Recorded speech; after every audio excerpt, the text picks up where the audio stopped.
पढ़ेंगे भारत का भूगोल। और भारत का भूगोल में एक टॉपिक है सामान्य परिचय। भारत का सामान्य परिचय, भारत का सामान्य परिचय।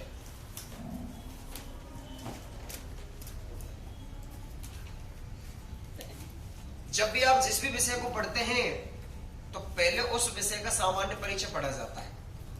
या भारत का भूगोल पढ़ेंगे तो भारत के भूगोल के अंदर 13, 14, 15 जितने भी टॉपिक सिलेबस में होते हैं उसके मुताबिक हमें परिचय पढ़ना जरूरी होता है। रीड की अगर बात करें तो सामान्य परिचय नाम से टॉपिक नहीं है, लेकिन सेकंड ग्रेड में प्रश्न आते हैं। रीड की अगर बात करें तो स्थिति में विस्तार वाला, भारत का स्थिति में विस्तार वाला टॉपिक रीड में नहीं है, लेकिन सेकंड ग्रेड में क्वेश्चन आते हैं। उसके बाद डायरेक्ट रीड में है भौतिक प्रदेश, भारत के भौतिक विभाग। तो हम आपको उन टॉपिकों को पढ़ाने के लिए पहले सामान्य परिचय और स्थिति एवं विस्तार पढ़ाएंगे। तो बारीकी से समझने का प्रयास करना, गहनता से जानने के प्रयास करना, कुछ भी छूटना नहीं चाहिए आपका। देखिए, भारत को सर्वप्रथम इंडिया नाम यूनानियों ने दिया था। किसने दिया? यूनानियों ने दिया था। अच्छा, एक चीज और मैं क्लियर कर देता हूं, भारत के भूगोल के जनक हैं जेम्स रेनियल। जेम्स रेनियल, जेम्स रेनियल ये भारत के भूगोल के जनक कहे जाते हैं। भारत को सर्वप्रथम इंडिया नाम दिया था यूनानियों ने। किसने दिया था? इंडिया नाम यूनानियों ने दिया था। जबकि भारत को हिंदुस्तान नाम ईरानियों ने दिया था। भारत को हिंदुस्तान नाम ईरानियों ने दिया था। अब इनके अपने लॉजिक भी है कि आखिर हमें ये पता कैसे चलता है। तो भारत को सर्वप्रथम इंडिया नाम जो यूनानियों ने दिया था, उसके पीछे कहा जाता है कि आज से करीब 2500 वर्ष पहले, यानी 5वीं शताब्दी ईसा पूर्व, भारत के अंदर हिस्टोरी का पुस्तक को लिखने वाले इतिहास के जनक हेरोडोटस आए थे। तमाम भूगोलवेत्ता हुए हैं। यूनानी भूगोलवेत्ताओं का क्रम कुछ इस प्रकार से है: होमर, थेल्स, अनेक्सिमेंडर, हेकेटियस, हेरोडोटस, प्लेटो, अरस्तु, सिकंदर महान, एरेटोस्थनीस, हिम्पार्कस, पेसिडोनियस। ये तमाम जो लोग हैं सब यूनानी हैं। इनमें से 5वीं शताब्दी ईसा पूर्व कहा जाता है कि भारत आए थे हेरोडोटस, जिन्होंने हिस्टोरी का नामक पुस्तक लिखी। कौन सी पुस्तक? जिन्हें इतिहास का जनक कहा जाता है, जिन्हें इतिहास का पिता कहा जाता है। उन्होंने कहा बगैर भूगोल के इतिहास और बगैर इतिहास के भूगोल नहीं पढ़ा जा सकता, क्योंकि इतिहास से हमें समय के बारे में जानकारी मिलती है, तो भूगोल से हमें स्थान के बारे में जानकारी मिलती है। देवियों सज्जनों, याद रखना, वो जब आए थे तो उन्होंने इस पूरे इलाके को इंडिया नाम दिया था। क्या नाम दिया? बात अगर हम करें हिंदुस्तान नाम कैसे दिया ईरानियों ने, इसके पीछे भी अपना लॉजिक है। देखिए, भारत में 2 तरीके से लोग आए। एक तो आए थे व्यापार करने के लिए, एक आए थे आक्रमण करने के लिए। अगर हम बात करें व्यापार करने के लिए, सबसे पहले विदेशी कौन आए थे भारत के अंदर, तो याद रखना सबसे पहले पुर्तगाली आए थे। कौन आए थे? पुर्तगाली। भारत में व्यापार करने के उद्देश्य से सबसे पहले आए थे पुर्तगाली। वास्को डी गामा पुर्तगाली ही था। पुर्तगालियों के बाद में आए थे डच। ये नीदरलैंड के निवासी थे, जिसे हॉलैंड कहते हैं, डच। डचों के बाद में आए थे डेनमार्क वासी। कौन आए? डेनमार्क वासी। ये व्यापार करने के लिए आए थे। उनके बाद आए थे भाई साहब अंग्रेज, और सबसे लास्ट में आने वाले थे फ्रांसीसी। कौन थे? हम कई बार ऐसा समझ सकते हैं कि सबसे लास्ट में शायद अंग्रेज आए हो। इन चीजों को संग लिखते चलना।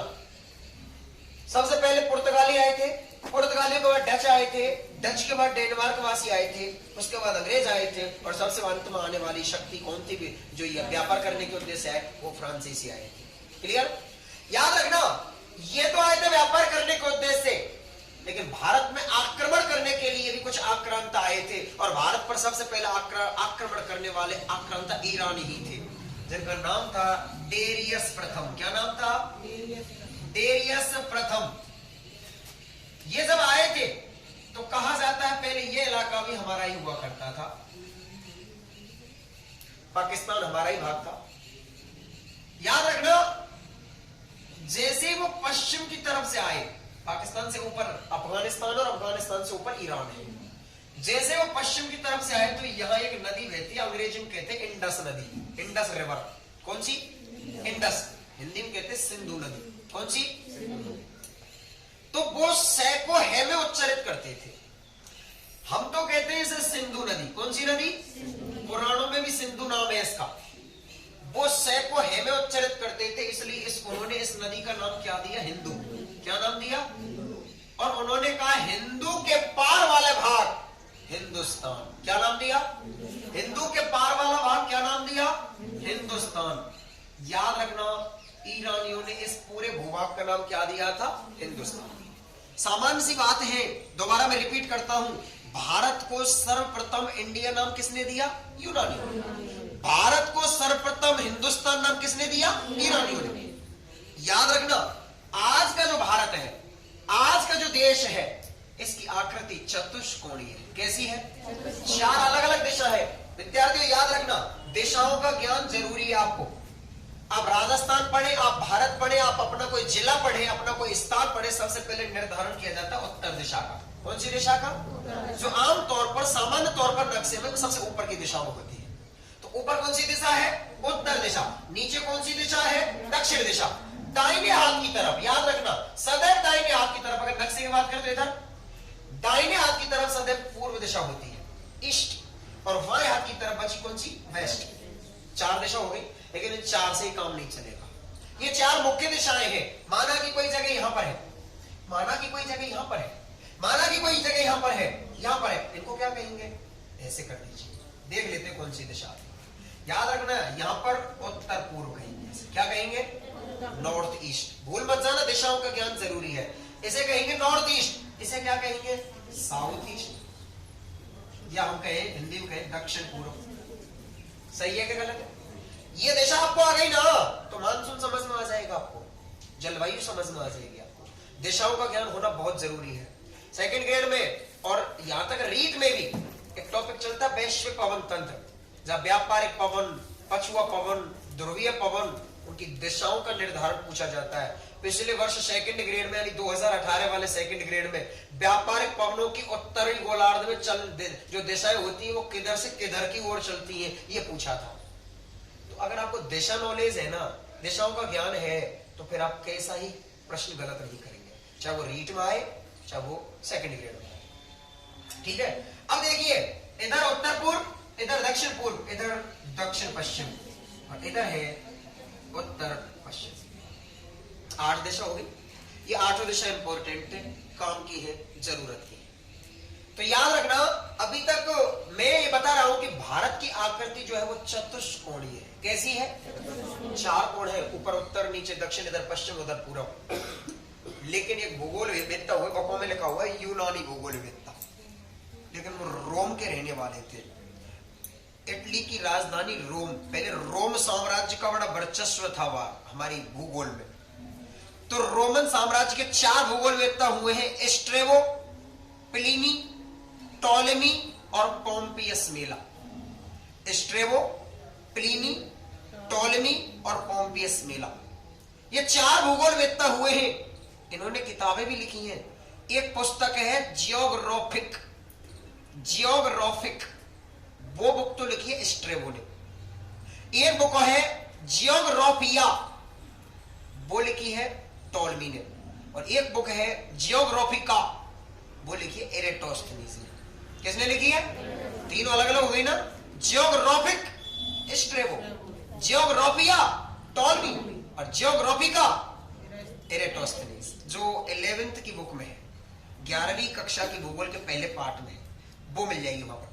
तो याद रखना, ये वहां के रोमन भूगोलवेत्ता हुए हैं स्ट्रेबो, जो आज से करीब 2000 वर्ष पहले हुए थे। याद रखना, उन्होंने इस भारत की आकृति को, आज का भारत उस जमाने में भारत नहीं था, आज तो खंडित भारत है। उस जमाने में पाकिस्तान वाला भाग भी भारत का ही था, उस जमाने में अफगानिस्तान भी हमारे ही भाग में था, उस समय ईरान भी हमारा ही भाग था, उस समय बांग्लादेश भी हमारा ही भाग था, म्यांमार भी हमारा भाग था, नेपाल भूटान भी हमारे भाग थे। इस पूरे भाग को, उस नक्शे को इन्होंने बताया कि भारत की आकृति पतंगाकार है। कैसी है? पतंगाकार। दोबारा सुन लीजिए, भारत की आकृति चतुष्कोणीय है, लेकिन रोमन भूगोलवेत्ता स्ट्रैबो ने इसकी आकृति कैसी बताई है? पतंगाकार। अब बात करते हैं भारत का क्षेत्रफल। तो याद रखना, भारत का क्षेत्रफल कितना है? 32,87,263 वर्ग किलोमीटर। 263 वर्ग किलोमीटर। याद रखना, भारत का क्षेत्रफल है 32,87,263 वर्ग किलोमीटर, जो विश्व के कुल क्षेत्रफल का, पूरा विश्व का 100% क्षेत्रफल में से 2.42% है। कितना है? 2.42% है। और क्षेत्रफल की दृष्टि से भारत का विश्व में कौन सा स्थान है? 7वां स्थान है। क्षेत्रफल की दृष्टि से भारत का विश्व में कौन सा स्थान है? 7वां स्थान है। ये सामान्य सी बातें चल रही हैं। बात करें हम कि क्षेत्रफल की दृष्टि से विश्व के विभिन्न देश कौन कौन से हैं जो क्षेत्रफल की दृष्टि से बड़े। आपको पता है भारत का 7वां स्थान है, आपको पता है विश्व में नंबर 1 रूस है, आपको पता भी लग गया कि भारत से बड़े 6 और कौन से हैं। लेकिन कल को ऐसे एक भी क्वेश्चन ना आके सीधा यह आ गया कि क्षेत्रफल की दृष्टि से निम्नलिखित देशों का सही अवरोही क्रम क्या है, और उसमें विकल्प कुछ इस प्रकार से हो गए। जैसे मैं आपको एक क्वेश्चन देता हूं, क्षेत्रफल की दृष्टि से सही अवरोही क्रम क्या है? Option A Argentina, Algeria, Kazakhstan. Option B Algeria, Kazakhstan, Argentina. Option C Argentina, Kazakhstan, Algeria. और option D Kazakhstan, Argentina, Algeria. ऐसी स्थिति में हमारे पूरा ज्ञान होना जरूरी है। सफलता का कोई शॉर्टकट नहीं होता। मैं आपको 10 देश लिखवा रहा हूं जो क्षेत्रफल की दृष्टि से बड़े हैं। इसका सटीक आंसर होगा, हमारा भारत के तुरंत बाद नंबर आता है अर्जेंटीना का, अर्जेंटीना के बाद में नंबर आता है कजाकिस्तान का, और कजाकिस्तान के बाद सबसे अंत में आता है 10वें नंबर पर अल्जीरिया का। तो आप 10 देश लिख लीजिए, और आपने नहीं लिखे तो लिख लेना, और लिखे हैं तो कोई बात नहीं। याद रखना, क्षेत्रफल की दृष्टि से विश्व के प्रमुख बड़े देश जो है वो कुछ इस प्रकार से हैं। आप लोग मेरा साथ भी देंगे और आप संग के संग याद भी करेंगे। नंबर 1 कौन सा है? रूस। Number 2 Canada. तीसरा चीन। चौथा नंबर यूएसए। 5वां नंबर ब्राजील। 6 नंबर पर ऑस्ट्रेलिया। ऑस्ट्रेलिया के बाद में कौन सा है? भारत। भारत के तुरंत बाद कौन सा आएगा? अर्जेंटीना। अर्जेंटीना के तुरंत बाद कौन सा है? कजाकिस्तान। और कजाकिस्तान के बाद आखिरी 10वां कौन सा है? अल्जीरिया। विद्वान साथियों, एक बात याद रखना, ये केवल 10 देश नहीं है, यहां से 30 प्रश्न बनते हैं। ये 10 शब्दों की लाइन नहीं है, 30 अलग अलग प्रश्न बनते हैं। प्रश्न ऐसे ना आके यूं आ गया, क्षेत्रफल की दृष्टि से अफ्रीका का सबसे बड़ा देश कौन सा है? सोचने वाली बात है कि नहीं? क्षेत्रफल की दृष्टि से अफ्रीका का सबसे बड़ा, हमको पता ही नहीं है जी। उसमें ऑप्शन होंगे नाइजीरिया, अल्जीरिया, सूडान है, दक्षिणी सूडान, इस तरीके से नाम होंगे। याद रखना, जब सूडान के टुकड़े नहीं हुए थे ना, दक्षिणी सूडान और सूडान, दक्षिणी सूडान की राजधानी जूबा है, जूबा, और सूडान की राजधानी खार्तूम है। जब उनके टुकड़े नहीं हुए थे ना, तब तक अफ्रीका का सबसे बड़ा देश सूडान हुआ करता था। अब बात करते हैं नाइजीरिया और अल्जीरिया की। तो नाइजीरिया जनसंख्या की दृष्टि से सबसे बड़ा देश है अफ्रीका का, और अल्जीरिया क्षेत्रफल की दृष्टि से सबसे बड़ा देश है। तो अब देख लो, 10वें नंबर पर है, इसमें 10वें नंबर पर है, और हमने क्या पूछा? अफ्रीका का सबसे बड़ा देश। तो बना कि नहीं बना? अभी प्रश्न पूछ लिया, उत्तरी अमेरिका का सबसे बड़ा देश कौन सा है क्षेत्रफल की दृष्टि से? अब यहां आप देखेंगे, रूस, कनाडा, चीन, संयुक्त राज्य अमेरिका, ब्राजील, ऑस्ट्रेलिया, भारत। अब देखो, कनाडा, कनाडा किसमें है? उत्तरी अमेरिका। समझ में आ रही है कि नहीं आ रही बात? अभी प्रश्न आ गया कि उत्तरी अमेरिका का सबसे बड़ा देश, गुरुजी यूएसए लिखा हुआ है, लगा दो। क्या आप लगा देंगे यूएसए को? अरे यूएसए से बड़ा तो कनाडा है, और कनाडा भी तो उत्तरी अमेरिका में है। तो ये याद होना चाहिए, इस बात का ध्यान रखना। रूस की राजधानी कौन सी है? मॉस्को। सेकंड ग्रेड में राजधानी आ जाती है एक आध प्रश्न। एक बार 2011 में यूक्रेन की राजधानी कीव। कौन सी? यूक्रेन की राजधानी पूछी थी। यूरोप का देश है यूक्रेन, कीव राजधानी उसकी। बात करते हैं कनाडा की राजधानी ओटावा। कौन सी? चीन की राजधानी बीजिंग, अंग्रेजी में पीकिंग बोलते हैं इसे, पीकिंग। याद रखना। यूएसए की राजधानी कौन सी है? Washington DC. कौन सी है? Washington DC. ब्राजील की राजधानी ब्राजीलिया। ब्राजील की राजधानी कौन सी है? ब्राजीलिया। ऑस्ट्रेलिया की राजधानी कैनबरा। शाबाश। ऑस्ट्रेलिया की राजधानी कैनबरा। भारत की राजधानी कौन सी है? नई दिल्ली है। अर्जेंटीना की राजधानी ब्यूनस आयर्स। ब्यूनस आयर्स, ये संग की संग याद होनी चाहिए आप लोगों ने। कजाकिस्तान की राजधानी है नूर सुल्तान। नूर सुल्तान। कौन बनेगा करोड़पति, पूछा था अमिताभ बच्चन साहब ने ये क्वेश्चन। इनमें से किस एक देश की राजधानी हाल ही में वहां के अपने प्रथम राष्ट्रपति के नाम पर नाम चेंज कर दिया गया है? तो याद रखना, कजाकिस्तान की राजधानी हुआ करती थी अस्ताना। क्या नाम थी? उस अस्ताना का नाम बदल करके क्या कर दिया है? नूर सुल्तान बिन मोहम्मद आयस के नाम पर नूर सुल्तान कर दी गई है। भूल मत जाना, इतिहास है इसका। इसी तरह से अल्जीरिया की राजधानी अल्जीरस। क्या नाम है? अल्जीरस। अब हम इनके महाद्वीपों की भी बात कर लेते हैं, क्या पता किस महाद्वीप की पूछ ली जाए। रूस याद रखना यूरोप में है। किस में है? आप कहेंगे गुरुजी आप गलत बोल रहे हैं, हम तो नहीं मानते ये यूरोप में है, हम तो एशिया में मानेंगे इसे। याद रखना यूरोप में और एशिया में जिनका विस्तार है, से दो देश हैं। एक तो है रूस और एक है तुर्की। तुर्की और रूस दो ऐसे देश हैं जिनका विस्तार यूरोप और एशिया दोनों में है। यूरोपीय तुर्की की राजधानी है इस्तांबुल, जिसे पुराने टाइम पर कुस्तुनतुनिया कहा जाता था, आज इस्तांबुल कहा जाता है। और एशियाई तुर्की की राजधानी है अंकारा। क्या नाम है? अंकारा। ध्यान रखना। इसी तरह से बात हम रूस की करें, रूस चूंकि एशिया में भी है और यूरोप में भी है, इसलिए रूस वाले भाग को पूरे को यूरेशिया कहा जाता है। क्या कहा जाता है? Europe plus Asia. ठीक है जी, यूरेशिया। एक बात याद रखना, रूस की लगभग 80% जनसंख्या रूस के लगभग 20% भाग पर ही निवास करती है, या हम ऐसे कहें रूस की 80% जनसंख्या यूरोप में निवास करती है। समझ रहे? साथ ही साथ पूरे रूस की राजधानी मॉस्को जो यूरोप में है, जो उसका प्रशासनिक मुख्यालय यूरोप में है, वहां के राष्ट्रपति व्लादिमीर पुतिन वहीं बैठते हैं, तो रूस को शामिल किस में किया जाएगा? यूरोप में। बाकी का जो उसका क्षेत्रफल है एशिया वाला भाग, याद रखना उसे साइबेरिया कहा जाता है। क्या कहा जाता है? समझ में आया कि नहीं? वहां मात्र 20% लोग रहते हैं। तो छोटी सी बात ध्यान रखना। अब आप बताइए किस में शामिल करेंगे, यूरोप में या एशिया में? जहां से काम चलता है वहीं पर है ना, तो यूरोप में है, यूरोप में शामिल किया जाता है। कनाडा की बात करें किस में शामिल है? उत्तरी अमेरिका। किस में है जी? उत्तरी। थोड़ा बोला करो साथ में। चीन, एशिया। अब इस हिसाब से एशिया का क्षेत्रफल की दृष्टि से सबसे बड़ा देश कौन सा हुआ? सही है कि गलत है? हाँ, ध्यान रखना। बात करते हैं यूएसए की। यूएसए किस में है? उत्तरी अमेरिका। बात अगर ब्राजील की करें तो किस में है? दक्षिण अमेरिका। बहुत बढ़िया। बात अगर ऑस्ट्रेलिया की करें तो किस में है? इसे याद रखना ओशेनिया कहा जाता है। क्या कहा जाता है? ओशेनिया। सुलभता से कह देते हैं ऑस्ट्रेलिया।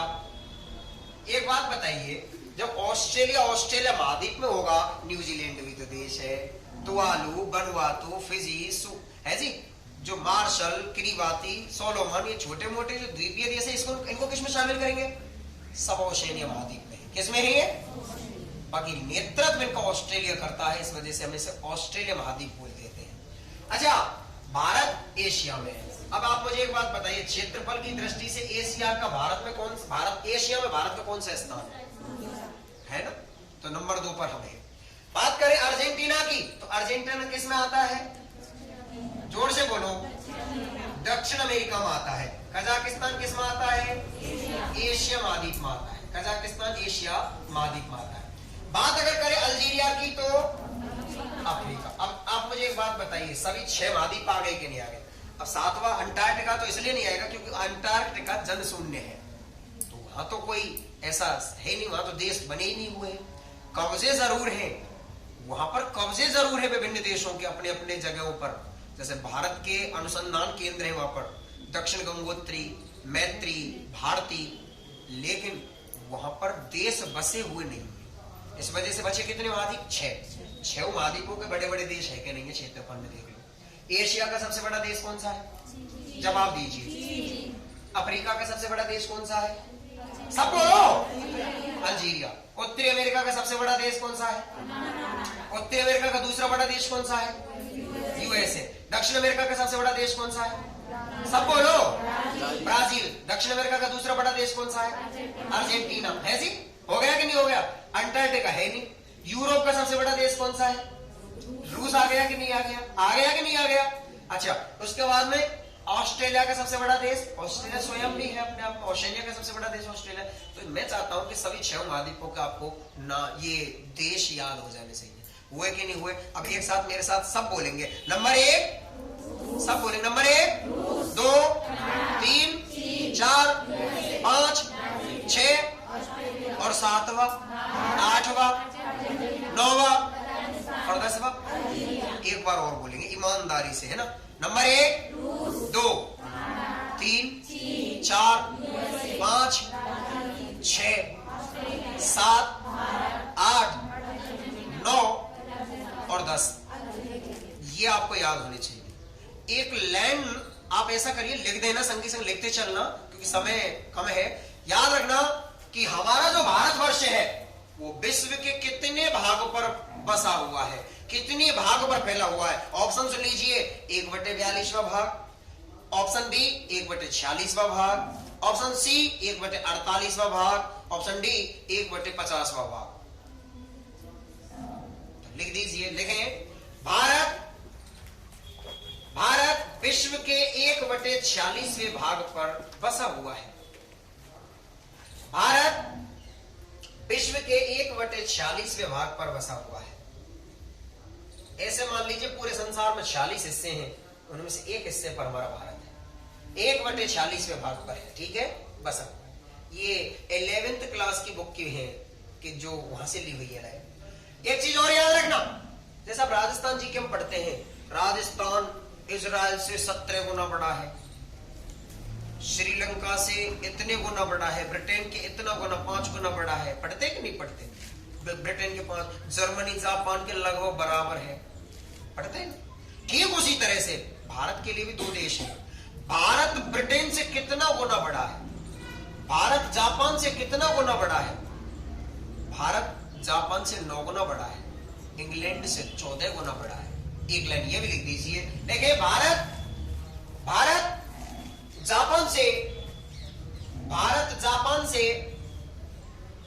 9 गुना बड़ा, इंग्लैंड से 14 गुना बड़ा है। इंग्लैंड से 14 गुना बड़ा है। भारत जापान से 9 गुना बड़ा, इंग्लैंड से 14 गुना बड़ा है। अब बात करते हैं बच्चों 2011 की जनगणना के अनुसार आंकड़ों की। जनसंख्या के जो आंकड़े, टॉपिक अलग है जनगणना वाला, वो अलग से पढ़ेंगे, लेकिन फिलहाल हम सामान्य परिचय पढ़ रहे हैं तो जनसंख्या के आंकड़ों में भी गोता लगाते हुए बढ़ना पड़ेगा। याद रखना 2011 की जनगणना के अनुसार हमारे देश में हर 10 वर्ष में जनगणना होती है। अब 21 की जनगणना के आंकड़े आने वाले हैं, कोरोना काल की वजह से विलंब हो गया, अब तक आ जाते, वरना आ जाएंगे 2-4 महीने में आ जाएंगे। याद रखना 2011 की जनगणना के अनुसार आज वर्तमान की जनगणना देखेंगे तो ज्यादा अंतर है, 135 करोड़ बैठेगी भारत की जनसंख्या, लेकिन हम पढ़ रहे हैं आज से 10 साल पुरानी जनगणना के आंकड़े। 2011 की जनगणना के अनुसार भारत की जनसंख्या जो है ना, उसके 2 आंकड़े हैं। एक है अनंतिम आंकड़े। कैसे? अनंतिम आंकड़े। अनंतिम आंकड़े का मतलब है जिनमें सुधार की गुंजाइश है, और एक है अंतिम आंकड़े जिनमें सुधार की गुंजाइश नहीं, वो सुधार के बाद ही आए हैं सामने। तो 2011 की जनगणना के अनंतिम आंकड़े जो है वो रखे हैं, उसमें जनसंख्या है हमारे देश की 121 करोड़ 1,93,422। एग्जाम में शायद नहीं आए 1%, लेकिन याद रखें फिर भी कि हमारे देश की जनसंख्या अनंत आंकड़ों में कितनी है, 121 करोड़। संग संग इनको लिखते चलना। हमारे देश की 2011 की जनगणना के अनुसार भारत की जनसंख्या, और इस तरह से दो पार्ट में लिखे, अनंतम के आगे लिख लीजिए 121 करोड़ 1,93,422। और अगर अंतिम की बात करें 121 करोड़ 5,69,573 व्यक्ति। वो भी व्यक्ति से मतलब है महिला और पुरुष दोनों शामिल है इसमें। अनंतम आंकड़ों की बात करें तो 121 करोड़ 1,93,422, और अंतिम आंकड़ों की बात करें जिन्हें परिमार्जन की जरूरत नहीं है, 121 करोड़ 5,69,573 व्यक्ति है। इतना लिख दिया क्या? इतनी है जो विश्व की कुल जनसंख्या का कितने प्रतिशत है? 17.5% है। जो विश्व की कुल जनसंख्या का 17.5% है। जो विश्व की, पूरा कर देना सेंटेंस है, विश्व की कुल जनसंख्या का 17.5% है। अब बात करते हैं, कोष्टक में लिख देना, जनसंख्या की दृष्टि से विश्व में दूसरा स्थान,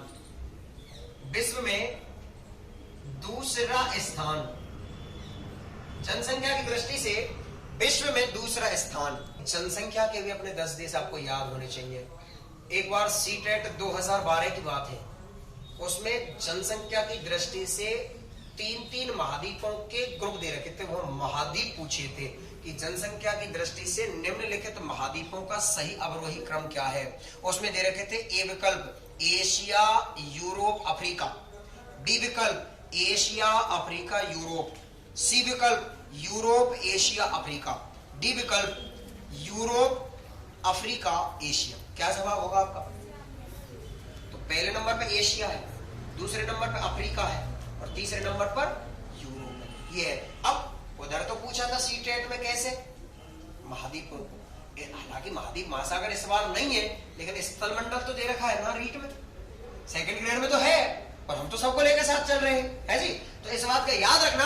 यहां पूछा जा सकता है कि जनसंख्या की दृष्टि से निम्नलिखित देशों का सही अवरोही क्रम क्या है। और अवरोही क्रम पूछ लिया तो मतलब घटते हुए क्रम में हम बात करते हैं कि हम 10 देश कौन कौन से हैं। हमारा तो चलो काम हो गया, पहले पे चीन आ गया, नंबर 2 पे भारत आ गया, लेकिन और भी तो देश है ना। कल को भारत और चीन नहीं पूछ करके अन्य पूछ लिया तो बिना देरी किए टॉप 10 देश लिखेंगे, नीचे लिखेंगे, हेडिंग डालेंगे, जनसंख्या की दृष्टि से विश्व के प्रमुख देश।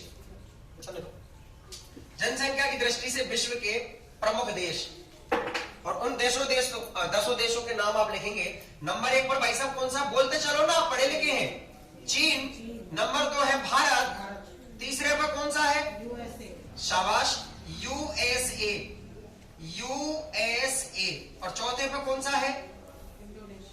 चौथे पे वेरी गुड, इंडोनेशिया। 5वें पे ब्राजील। 5 नंबर पर कौन सा देश है? देखो आपने क्षेत्रफल में भी ब्राजील को 5 पर ही पढ़ा था, संयोग है ना।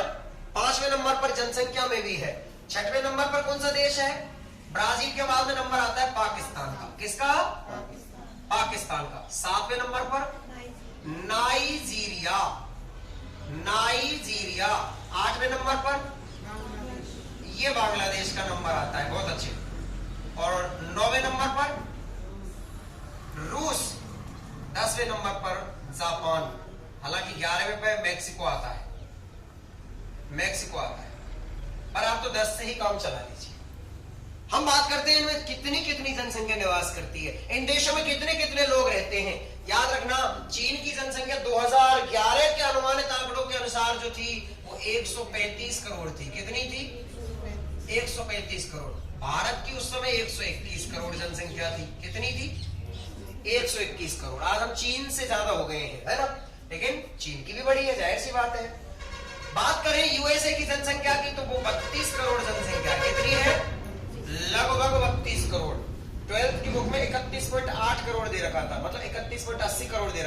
बात वही है।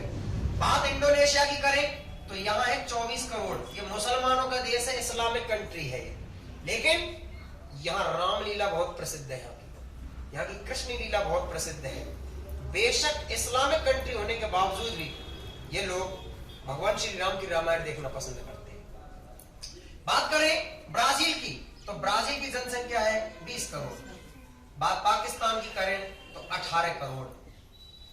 नाइजीरिया की करेंगे तो 17 करोड़। बांग्लादेश की बात करेंगे तो 15 करोड़। रूस की बात करेंगे तो 14 करोड़। जापान की बात करें तो 12 करोड़। और इधर मैक्सिको की भी बात करें तो 12 करोड़। बस अंतर बाद वाली संख्याओं में। ठीक है। बात देश महाद्वीपों की करें तो ये चीन जो है वो एशिया महाद्वीप का देश है। भारत भी एशिया महाद्वीप का देश है। इनको तो छोड़ दीजिए, इनकी राजधानी लिख लो, समझ में आ जाएगा जल्दी। चीन की राजधानी बीजिंग है, भारत की राजधानी नई दिल्ली है, यूएसए की राजधानी आपने पहले भी देखी अभी थोड़ी देर पहले, वाशिंगटन डीसी, वाशिंगटन डीसी। बात इंडोनेशिया की राजधानी की करें तो जकार्ता। यहां से क्वेश्चन आता है, इंडोनेशिया की राजधानी जकार्ता किस द्वीप पर स्थित है? तो यहीं की यहीं लिख देना, जावा द्वीप पर। कौन से द्वीप पर? जावा द्वीप पर। यह आ चुका है और आने लायक ही प्रश्न है। ब्राजील की जो राजधानी है वो ब्राजीलिया है। कौन सी?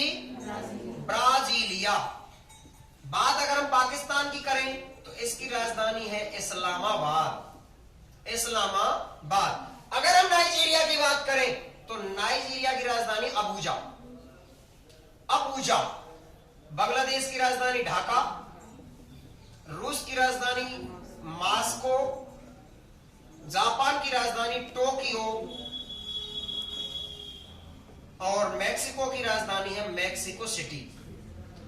Mexico city.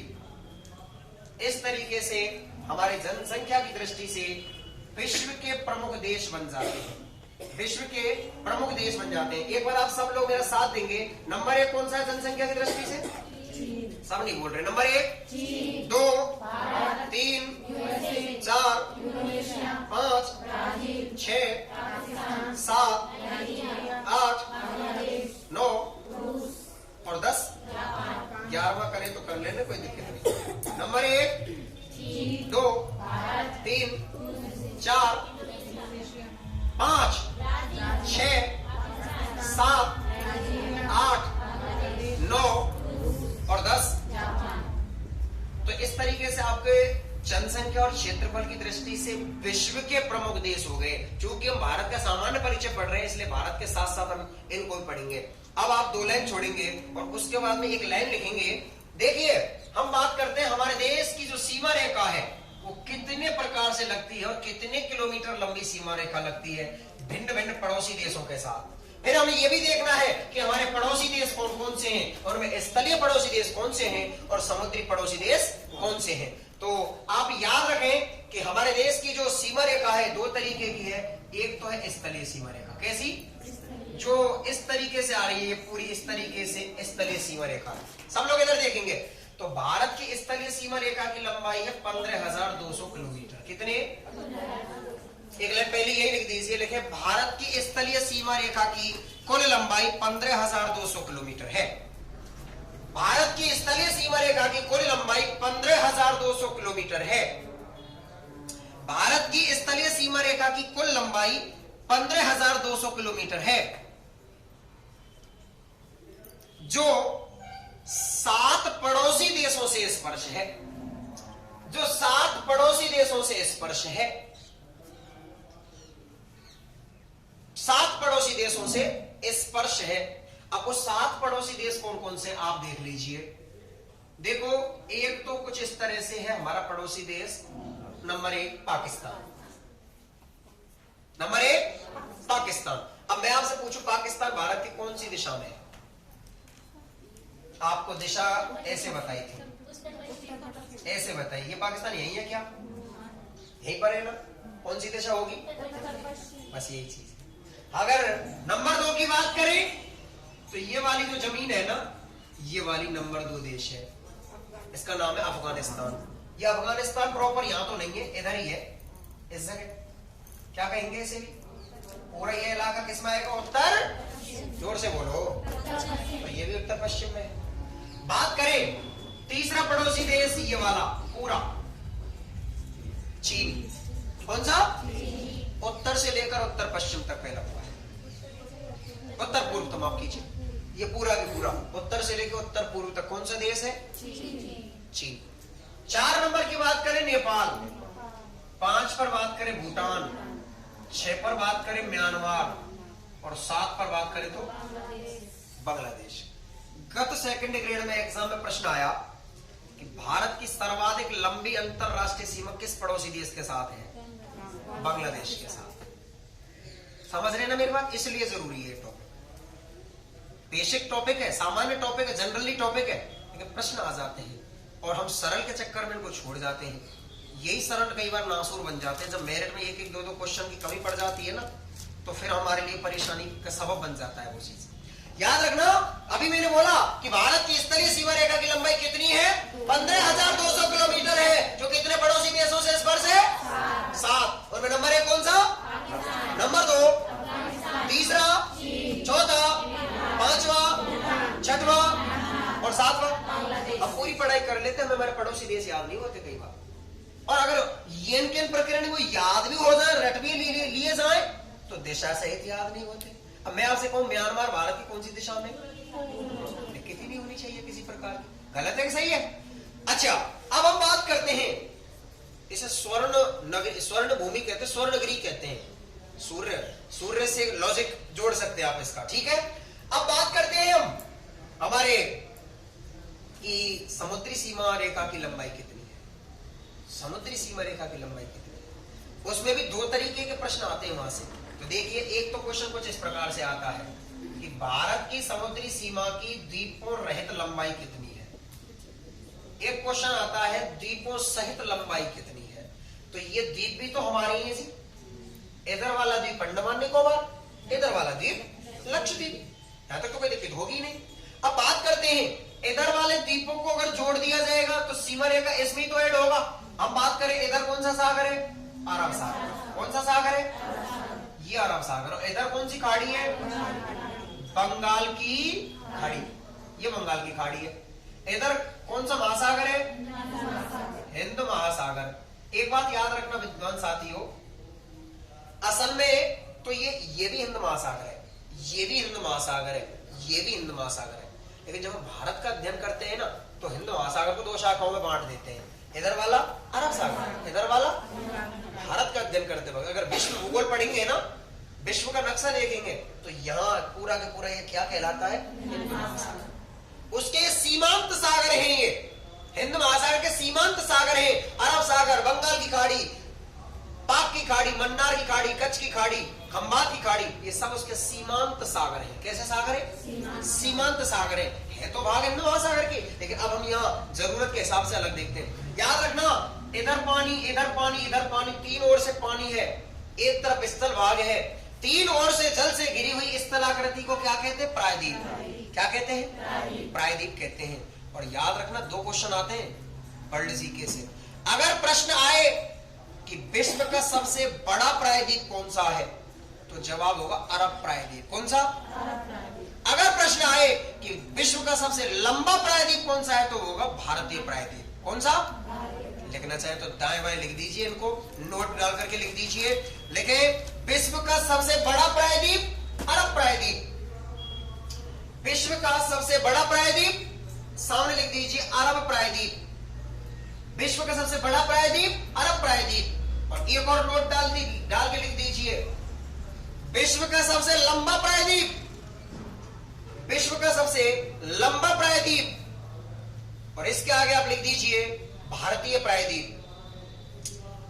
भारतीय प्रायद्वीप, विश्व का सबसे लंबा प्रायद्वीप, सामने लिख दीजिए भारतीय प्रायद्वीप। तो इस तरीके से ये हो गया। अब सुनिए मेरी बात, मैं आपसे 4 लाइन बोलने की कह रहा था, एक तो स्थलीय सीमा रेखा से संबंधित बात मैंने आपको बताई कि भारत की स्थलीय सीमा रेखा की लंबाई कितनी है? 15,200 किलोमीटर है। कितने पड़ोसी देशों से स्पर्श है? 7 पड़ोसी देशों से स्पर्श है। वो बात हम करा चुके हैं। अब बात समुद्र तटीय सीमा रेखा की बात करते हैं। हमारे देश की समुद्री सीमा रेखा की द्वीपों रहित लंबाई कितनी है? अगर द्वीपों रहित आए तो जवाब होगा 6100 किलोमीटर। कितना? 6100 किलोमीटर। अगर बात आए कि द्वीपों सहित लंबाई तो 6100 तो ये पहले से ही है, और इसमें द्वीपों की सीमा रेखा और जुड़ जाएगी। सही बात है कि गलत बात है? तो जब सीमा रेखा जुड़ जाएगी तो आंसर आएगा 7516.6 किलोमीटर। समझ में आया कि नहीं आया?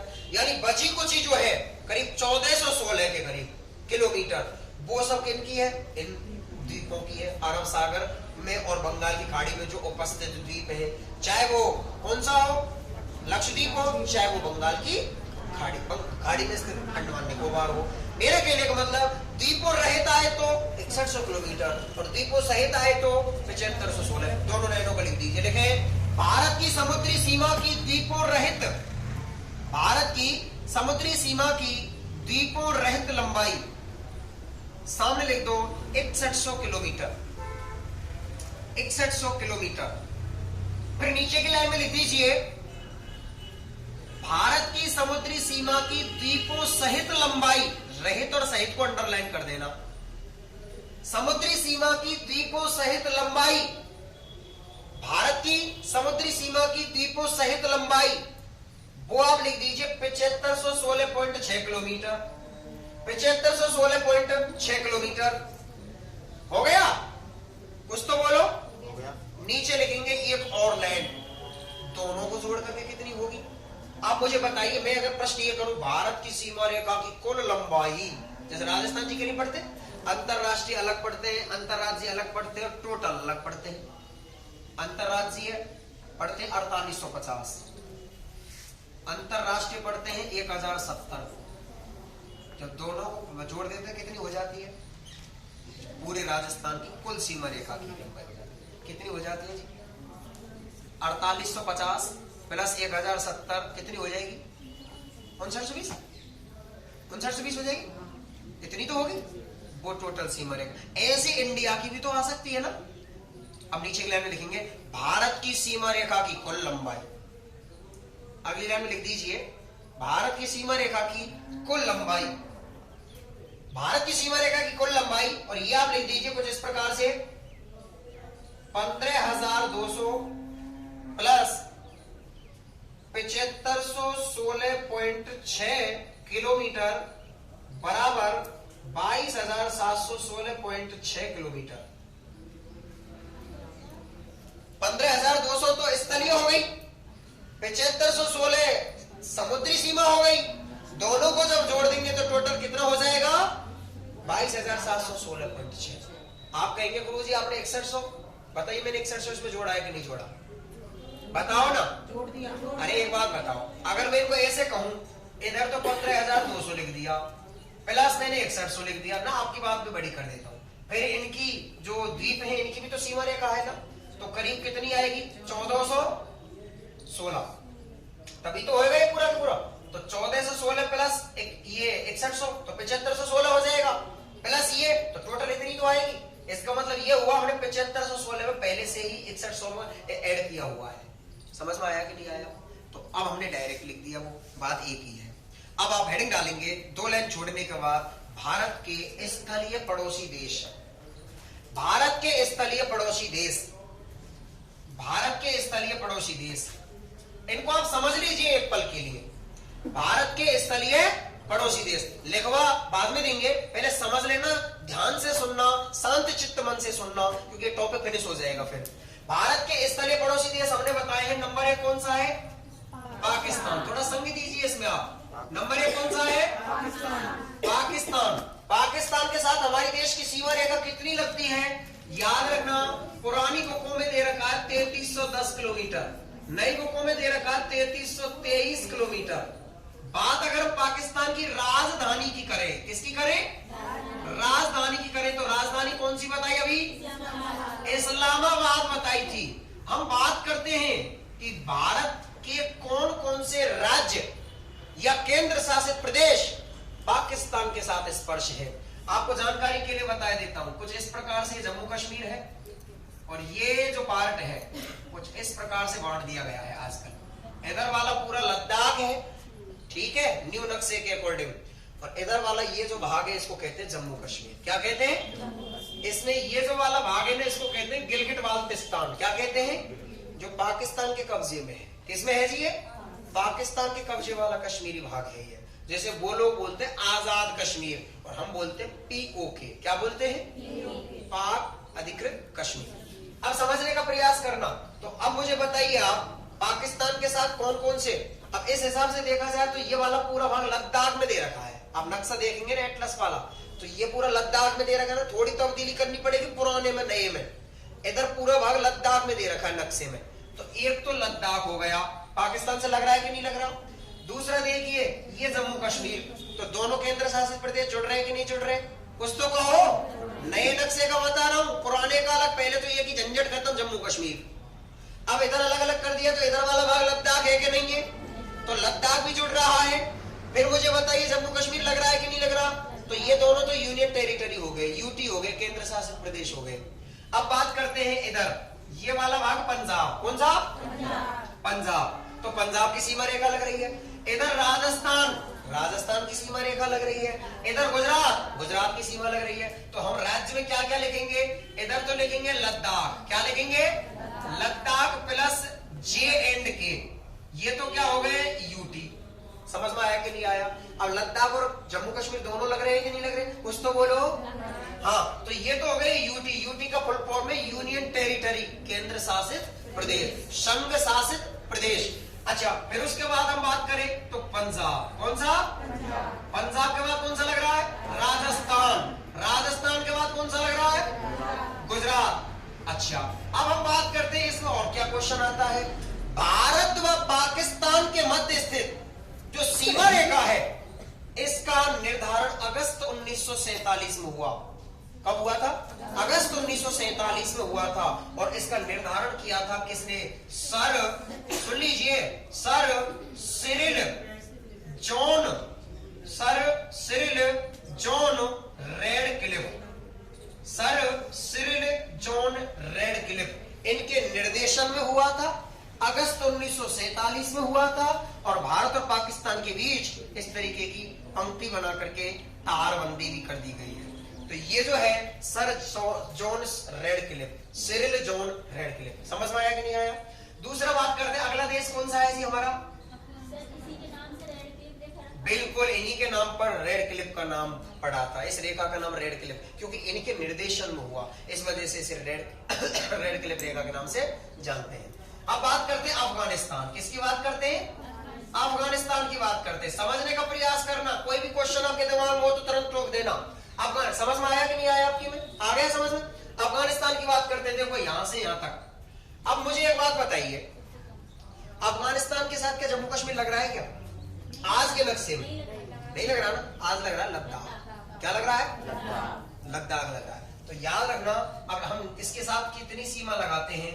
पुरानी बुकों में दे रखा 80 किलोमीटर, नई बुकों में दे रखा 106 किलोमीटर। आएंगे नहीं, कम चांस है, ना के बराबर चांस है। आ भी जाए तो दोनों विकल्प लिख दिए हैं, दोनों तो नहीं आएंगे। बात करते हैं राजधानी की। अब राजधानी इसकी कौन सी है जी? काबुल। अफगानिस्तान की राजधानी काबुल है। अफगानिस्तान की राजधानी काबुल है।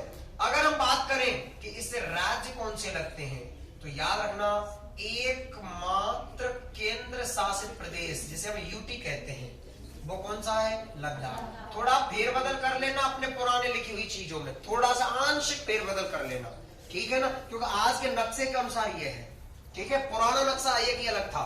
तो याद रखना एकमात्र यूनियन टेरिटरी कौन सा है जी? लद्दाख की सीमा लगती है किसके साथ? अफगानिस्तान के साथ लगती है। अच्छा, आप बात करते हैं हम कि भारत व अफगानिस्तान के मध्य स्थित सीमा रेखा को किस नाम किससे जानते हैं हम? तो याद रखना इसका निर्धारण हुआ था सन 1896 में। कब हुआ था? और वो करने वाले थे सर मर्टिमर ड्यूरंड। क्या नाम थे? मर्टिमर ड्यूरंड। और इन्हीं के नाम पर इस रेखा का नाम ड्यूरंड रेखा या डूरंड रेखा पड़ गया। बोलो समझ में आया कि नहीं आया? पूरा नाम है मर्टिमर ड्यूरंड, इसलिए इसको कहते हैं डूरंड रेखा। डूरंड रेखा का निर्धारण कब हुआ था? 1896 में। किसके बीच में है ये? भारत और अफगानिस्तान के बीच में। अब बोलो किसकी? 1896, 1947। मैं अभी लिखो मत ना, मैं अलग से लिखवाऊंगा, इनको समझा रहा हूं पहले। अभी आप आगे आगे क्यों लिख रहे हो? मैं मना कर दिया था ना कि लिखिए मत, समझा चुका हूं। अगस्त 1947 मैंने ये बोला था, और इसमें तारीख भी है 17 अगस्त। कौन सी? 17 अगस्त, याद रखना।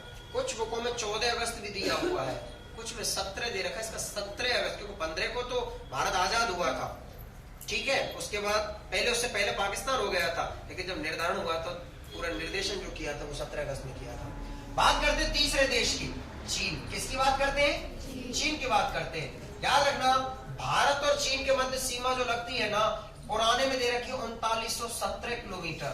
और जो राजस्थान पत्रिका की जो नई लाइन है, पिछले दिनों विवाद की स्थिति रही थी भारत और चीन के बीच, उसके अनुसार हमारे देश की सीमा रेखा है 3488 किलोमीटर। कितने किलोमीटर? 3488 किलोमीटर। अब हम बात करते हैं कि हमारे इसकी राजधानी कौन सी है, तो याद रखना चीन की राजधानी है बीजिंग। चीन की राजधानी कौन सी है? बीजिंग राजधानी है इसकी। और एक बात और याद रखना कि इसके साथ राज्य कौन कौन से लगते हैं। अब आप खुद देख रहे होंगे इधर, तो कौन सा हो गया? लद्दाख। कौन सा हो गया? क्या जम्मू कश्मीर लगेगा? क्या नहीं लगेगा। तो एक तो हो गया लद्दाख। दूसरा बात करते हैं हिमाचल प्रदेश। कौन सा? हिमाचल प्रदेश। तीसरा है उत्तराखंड, यूके, उत्तराखंड, ठीक है जी। अब देखो ये बीच में नेपाल आ गया, तो कोई मतलब ही नहीं है। इधर की बात करते हैं, यहाँ है सिक्किम। कौन सा? सिक्किम। चौथा हो गया। बात करते 5वें नंबर पर, तो ये है अरुणाचल प्रदेश, ACP। समझ में आया? एक बार आप सब मेरे लिए बताएंगे। नंबर 1 कौन सा बताया मैंने? लद्दाख बताया था। कौन सा? लद्दाख क्या है? यूटी। यूटी से समझ जाएंगे ना, केंद्र शासित प्रदेश, इंग्लिश में कहते हैं यूनियन टेरिटरी, है ना। इसके बाद बात करते हैं दूसरा कौन सा है जी? हिमाचल प्रदेश। उसके बाद यूके, उत्तराखंड हो गया, सही है ना। उसके बाद कौन सा है? सिक्किम हो गया जी। सिक्किम के बाद कौन सा है? अरुणाचल प्रदेश। बोलो समझ में आया कि नहीं आया? अब बात करते हैं कि इसके बीच सीमा रेखा को किस नाम से जानते हैं? मैक-मोहन रेखा। किस नाम से जानते हैं? मैक-मोहन रेखा के नाम से जानते हैं। और बच्चों याद रखना, मैक-मोहन रेखा का निर्धारण 1914 में किया गया। इन्होंने किया था, इनके नाम पर रख दिया, मैक-मोहन ने किया तो मैक-मोहन रेखा। समझ में आया कि नहीं आया? 3 देश हो गए। बात करते हैं चौथे देश की। किसकी बात करते हैं? नेपाल की। किसकी बात करते हैं? नेपाल। देख लीजिए जी, नेपाल जैसा रोड नहीं, घाटियां डरा देती हैं, और भाई जैसा प्यार नहीं, भाभियां लड़ा देती है। क्या सही बात है क्या? कुछ तो कहो। चलिए देखिए, नेपाल की बात करते हैं कि नेपाल के साथ सीमा रेखा कितनी लगती है। पुरानी बुकों में 1752 किलोमीटर, नई बुकों में 1751 किलोमीटर। है तो कोई दिक्कत? बात करते हैं राजधानी की, तो नेपाल के साथ जो राजधानी है काठमांडू है। कौन सी है जी? काठमांडू। हमारे कौन कौन से राज्य से सीमा बनाते हैं? देखो, एक तो हो गया यूके। कौन सा हो गया?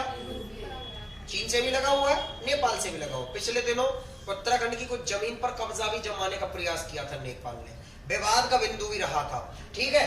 तो ये तो हो गया उत्तराखंड। उत्तराखंड के बाद दूसरा प्रदेश है उत्तर प्रदेश। कौन सा?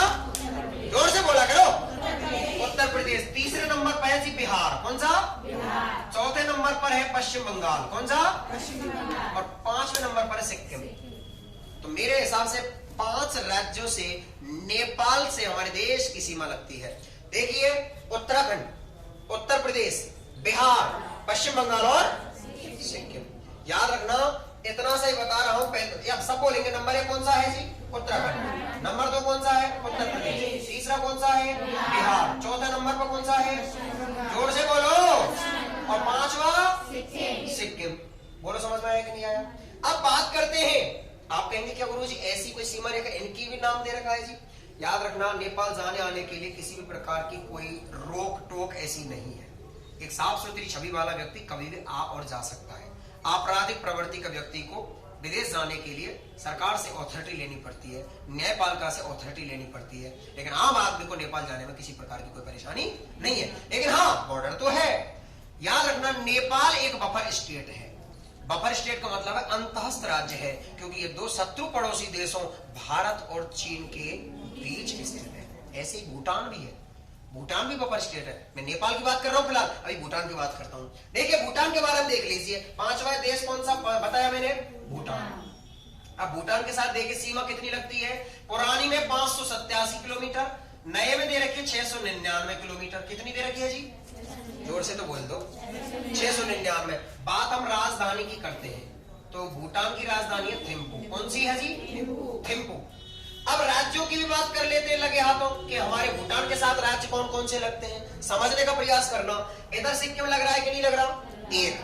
दूसरा याद रखना इधर पश्चिम बंगाल यहाँ स्पर्श है कि नहीं है, दो। तीसरा नंबर याद रखना मेघालय नहीं लगता इससे, तीसरे नंबर पर असम लगता है। कौन सा लगता है, दोबारा सुन लीजिए, सिक्किम, पश्चिम बंगाल, असम और इधर अरुणाचल प्रदेश है। तो कितने राज्य हो गए, सब बोलेंगे। नंबर 1 कौन सा बताया है, सिक्किम। कौन सा बताया है, सिक्किम हो गया जी, इधर देख लीजिए सिक्किम। दूसरे नंबर पर कौन सा है, जोर से बोलो, वेस्ट बंगाल हो गया, ठीक है। तीसरे नंबर पर असम हो गया, चौथे नंबर पर अरुणाचल प्रदेश, ठीक है। ये राज्य हो गए। और भूटान भी नेपाल की तरह ही एक बफर स्टेट है, क्योंकि यह भी भारत और चीन दो शत्रु पड़ोसी देशों के बीच स्थित है। पिछले दिनों हुआ डोकलाम विवाद प्रसिद्ध रहा है, 2017 में डोकलाम विवाद। डोकलाम भूटान में अवस्थित एक जगह है जहां पर चीन जबरदस्ती बलपूर्वक प्रयास करना चाह रहा था, उसको हड़पने का प्रयास करना चाह रहा था। यहां तक समझ में आया। अब बात करते हैं हम आखिरी 2 देश और देख लीजिए, मात्र 2 मिनट में समझा देता हूं। इधर देखेंगे, इधर एक देश है म्यांमार। कौन सा देश है जी, म्यांमार। म्यांमार को समझने का प्रयास करिए, नंबर 6 पर है म्यांमार।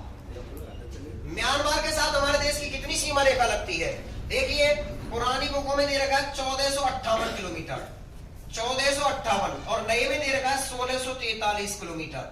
बात करते हैं इसकी राजधानी की, कि इस म्यांमार की, जिसे पूर्व में बर्मा कहा जाता था, क्या कहा जाता था, आज म्यांमार कहते हैं। और इसकी राजधानी जो है ना वो है न्यापीदे। कौन सी है, नाइपीदे मिल जाता है, नेपीदे मिल जाता है, कुछ भी समझने का प्रयास करना। न्यापीदे इसकी राजधानी है, पहले रंगून हुआ करती थी, अब न्यापीदे इसकी राजधानी है। बात करते हैं इसके साथ हमारे कौन कौन से राज्य सीमा बनाते हैं, तो विद्वान साथियों नंबर 1 है अरुणाचल प्रदेश, नंबर 2 नागालैंड, नंबर 3 मणिपुर और नंबर 4 मिजोरम। दोबारा समझ लीजिए, नंबर 1 अरुणाचल प्रदेश, नंबर 2 नागालैंड, तीसरा मणिपुर और चौथा मिजोरम। इधर देख लीजिए एक बार सब बोलेंगे, नंबर 1 अरुणाचल प्रदेश, दूसरा नागालैंड, तीसरा मणिपुर, चौथा मिजोरम। और एक बात और याद रखना कि ये म्यांमार जो है ना सन 1936 में ब्रिटिश भारत से अलग हुआ। किससे अलग हुआ, ब्रिटिश भारत से अलग हुआ। और 1937 में इसने अपना देश के रूप में अलग से काम करना शुरू किया। 1935 के अधिनियम के तहत इसे अलग किया गया। और आखिरी देश और देख लीजिए लगे हाथों, और वो देश है 7वें नंबर का, जिसका नाम है बांग्लादेश। कौन सा, बच्चों बांग्लादेश के बारे में समझने का प्रयास करना। बांग्लादेश के साथ हमारे देश की सीमा रेखा कितनी लगती है, याद रखना 4096 किलोमीटर। कितनी, सबसे ज्यादा मिली है कि नहीं मिली अभी तक, 4096 किलोमीटर लंबी सीमा रेखा लगती है। राजधानी की बात करें इसकी, तो राजधानी है ढाका। कौन सी, बात करें राज्य की, तो याद रखना बांग्लादेश के अंदर, बांग्लादेश से हमारे देश के कौन कौन से राज्य हैं, नंबर 1 है पश्चिम बंगाल। कौन सा, नंबर 2 है मेघालय, नंबर 3 है असम, 4 त्रिपुरा और 5वां मिजोरम। कौन सा, मिजोरम। एक बार सब बोलेंगे मेरे साथ, नंबर 1 कौन सा, पश्चिम बंगाल, नंबर 2 कौन सा, मेघालय, बहुत अच्छे, शाबाश। मेघालय के बाद में कौन सा है, असम, उसके बाद कौन सा है, त्रिपुरा, उसके बाद कौन सा है, मिजोरम। टोटल 5 राज्य हुए। और याद रखना बांग्लादेश 16 दिसंबर 1971 को भारत की मदद से, इंदिरा, उस समय देश की प्रधानमंत्री थी इंदिरा गांधी, उनकी मदद से एक स्वतंत्र राष्ट्र बना। और भारत ने ही उसको सबसे पहले मान्यता प्रदान की। सबसे लंबी अंतरराष्ट्रीय सीमा बांग्लादेश के साथ लगती है, सबसे छोटी अंतरराष्ट्रीय सीमा अफगानिस्तान के साथ लगती है, याद रखना। और बांग्लादेश, एक लाइन और याद रखना कि त्रिपुरा भारत का एक ऐसा मात्र राज्य है, एक मात्र ऐसा राज्य है जो 3 ओर से बांग्लादेश से घिरा हुआ है। बाकी पढ़ेंगे हम अगली क्लास में। धन्यवाद।